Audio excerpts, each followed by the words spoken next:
Welcome to Redefining Active Investing, the podcast from ECP Asset Management, where we share our insights on markets, industries, and the highest quality companies we can find.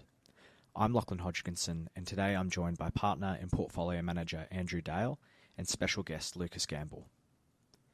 Lucas is a culture expert and facilitator at Leading Teams, a national consulting firm focused on improving the performance of teams and specialising in change, leadership, and team development programs. Yeah, thanks, Lachlan. Here at ECP, we are really focused on corporate culture within the organisations that we invest in, primarily because we believe that a positive, inclusive, collaborative culture really does drive better outcomes for staff, which leads to longer tenure, which leads to better productivity, which ultimately leads to better financial outcomes, which at the end of the day, we are looking to invest in high-quality businesses. Lucas is here today to talk to us about some of these aspects, and maybe the first thing we can chat about, Lucas, is, you know, in your experience, what does a culture look like? Yeah, thanks, Andrew. Really nice to be here. Thanks, Lockie. I've spent the last 20 years walking into businesses and talking to them about their culture. It's really interesting when you go into businesses and talk to people that there's signs or markers that you'll see from the moment you arrive that will give an indication as to what the culture is really like. Often when you walk into a business, you might meet front of house or the first person there and start having a conversation. And when you talk to them, we listen for responses just as, you know, what do you do here might be a bit of a question. I just answer the phones, or I just work on the front desk. It's quite limiting behaviour that talks about what their job is as opposed to their contribution to the greater good. I love the story around NASA and JFK back in the 1960s, when in 1960, America made a statement to the world they're going to put man on the moon by the end of the decade. JFK then did a tour around NASA in 1962, and as part of his tour, he came across a janitor. And he asked the janitor what he did, and the janitor didn't hesitate and just replied, "I'm here to help put man on the moon." We listen to that language around ownership, around accountability, and their role to contributing to the higher good. There's some of the markers that we look for. Some of the other things we'll look for is most organisations have got their mission, vision, value statements on the front wall or somewhere in the front desk. We look at those values and then we align them to how people are actually behaving in the workplace. Sometimes what people say on the wall in terms of this is what we stand for is exactly aligned with how they behave. It's a clear sign for us that they know what the culture is that they're looking for and they're all aligned to it. In other organisations, they'll have similar values on the wall, but the way they behave and communicate, they're poles apart. So it's a clear sign for us. There's a bit of work to do in terms of aligning what they say with what they do. So when you come into an organisation, is it obvious who drives that culture or who has to drive it, I should say also? Like, how do you, with businesses we're looking at, usually it's the board of directors and senior management. Is that something you also see? You need to see senior buy-in to get these cultures along the right track. Absolutely. For us, culture starts at the top. How people, employees in the organisation behave is a direct result of the message and behaviour that the leaders model. We see in many organisations that leaders espouse and want people to behave in a particular way, but they don't model it themselves. And then those cultures themselves not only promote tenure within the organisation, but they attract other staff into the organisation. Absolutely. Organisations and companies that are really clear on the culture they want to have in their organisation, a culture that they know will drive what we call the mechanics and performance of the business. They model it. They're open to feedback on how they're going against it. They reward other people and challenge other people along the same behaviours that they're looking for. We know that this cascades down and across organisations right to all tiers. So that if you can imagine walking into an organisation for the first time and standing on the edge of the riverbank and you're going to jump off the river into the river, the current of that river is the strength of the organisation's culture. Does everyone do and say the same thing? And as a new employee, if I'm going to turn up in an organisation, when I jump into the river, do I get swept up in how we say and do things?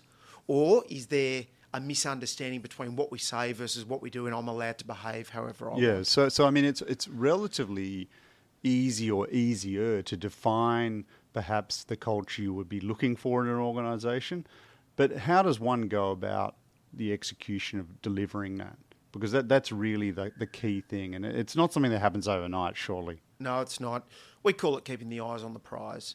If you're really clear on what the culture is you want in an organisation, those that do it well review it and review it regularly. They start at the top and they'll review how the leaders are going against the values and behaviours that they want to see in themselves and in other people.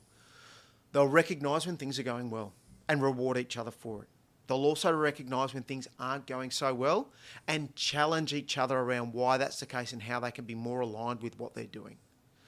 Those leaders will then take those wins and learns down to their own teams and share that with their own teams so that everybody's heading and pointing in the same direction. This isn't always easy to do, particularly in the busyness of running a business. Yeah. So it's clear to me that, if one has a well-defined corporate culture, they've got strong support from senior management and leadership, and then they're able to execute that corporate culture in the workplace, that the benefits that one can see, both tangible and intangible, can be quite significant in driving the value of an organisation longer term. Yeah, absolutely. I like to think of culture as the foundation of your house. If you can imagine the concrete slab that you pour to build your house on, for us, that is the importance of culture, getting the slab right. Then we can build the house on top of it and know that when the pressure is on, the house is going to stand strong. So culture should underpin everything we do, starting with leadership. Who are the people in the business that we call the key centres of influence, titled and untitled, that are able to model the culture that we expect and bring other people along? We look at recruitment. What's the value of what we stand for in terms of culture in how we recruit people that we know when we get them into the business are going to actually make our culture better and not come in and become what we call toxic geniuses that might start to erode or divide the culture we have. How do we hang on to good people? And in creating that culture, how do we get other good people in our industry that recognise what we're doing, knocking on the door and wanting to be part of our business?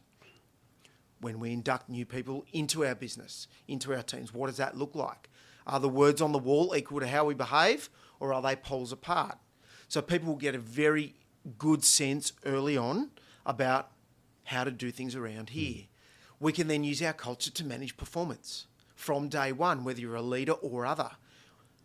I've got a wonderful story from a colleague of mine that used to play professional sport, and he played for a team in the NRL. The first team he played for, training started at 9 o'clock on a Monday morning, and he said the team had a wonderful culture. They didn't win many games, but a great culture within that playing group. He then got tapped on the shoulder to go to a competitor, a different club in the same competition. When he turned up there, training started at 9 o'clock on a Monday morning. He turned up at the new club, 9 o'clock, duffel bag on his shoulder, walked into the change room, and every other player was dressed in their kit, ready to go, with the coach about to talk to him. When he walked in the door, the first player turned to him and said, "Mate, training starts here at 9 o'clock. The message was crystal clear. We want you. You're a good player. You bring skills to our team. But the culture we have here is that you turn up early, you get ready, and training starts at 9 o'clock, and everybody's expected to do the same thing." So when we look at high-performance cultures or cultures that drive high performance in terms of mechanics and results, they've got a really high expectation of what they expect to see from themselves and each other. They set the bar high and make no apology for it. They then hold each other accountable, demand more from each other, and that is how the culture is driven. Yeah, I think that's really some very good anecdotes and feedback on what you've seen in your career with culture. I think that the real focus for us at ECP also is when looking for growth companies with strong cultures, we're really looking for these sort of attributes to come out of senior managements. And businesses that have good cultures, it's often very easy to identify them. And you can see the people are happy. And it's something that we're really focused on here. And we continue to focus on. And hearing words from experts such as yourself on what to look for is very helpful. So we want to thank you today for coming in and talking with us. And we'll continue to work on this aspect of our business also.